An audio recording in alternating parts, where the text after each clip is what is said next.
philosophy you've had. A lot of your players feel that these two games, they've got to get focused because they've all talked about the urgency of a good start. Do you feel the same?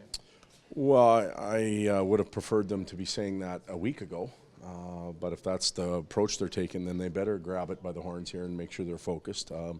I've stressed prior to each of the games the individual performances, whether they feel comfortable or confident in their games. Collectively, we'll come together when it all matters. But these type of games, you've got to get yourself ready. You've got to be at the top of your game. You've got to be trying things that you want to try before the season starts. You've got to feel good about yourself going in, and that's all individual stuff. I don't want to take away from the team environment because it's very important, but individually they have to take care of things. Should we read anything into Sekera's first game, and he's paired with Benning, who's been a really good surprise for you so far in camp? Is Benning that much in the mix to make this team? Well, if you're here with this team right now, you're in the mix to make it. I don't think we're prepared to hand out any charitable type games or shifts or anything like that. We're down to the nitty gritty. So if you're still in camp, you have an opportunity to play on this hockey team. For me, camp never really ends though. You got to earn your spot and then you've got to keep it forever. And changes could be made after game 1, game 2, game 3, and all the way throughout the year. Can you just tell us a little bit about Matthew Benning, maybe just what you've seen from him that has allowed him to stick around this long? Well, I see somebody that isn't intimidated at all by his environment, whether it's with his own teammates. Sometimes young players get intimidated, or from the opposition. He feels comfortable going out and playing in any situation. He's not the biggest defenseman, but he's got a battle level that is exceptionally high. And we feel that he's getting more and more confident every game he plays. What have you liked from Pitlick? Well, he's played, I think I used the word bully. He's played like a bully night in and night out, along the boards, in and around the blue paint. He provides a ton of energy right now for our team, which we lost a lot of from due to injuries from Pakarin and Matty Hendricks. So, one player or two players' discomfort or misery, I guess, is somebody else's gain right now. And Pitlick's done a really good job of capturing that.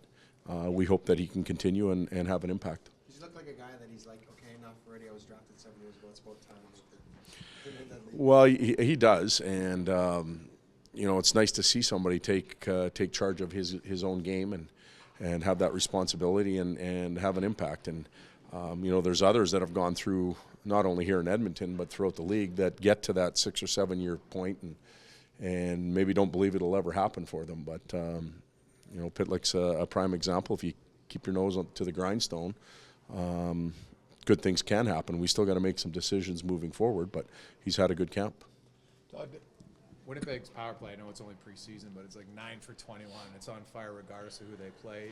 You're down a few penalty killers. A good game to get a test for you to see maybe which guys can fill those voids without Korpikoski and Hendricks and Pakarin and guys who played there last year. Absolutely, and we got lit up when we went into Winnipeg. Of those 9, we gave 4 up in that game, and a lot of the things we wanted to do that night on the penalty kill, we were very unsuccessful.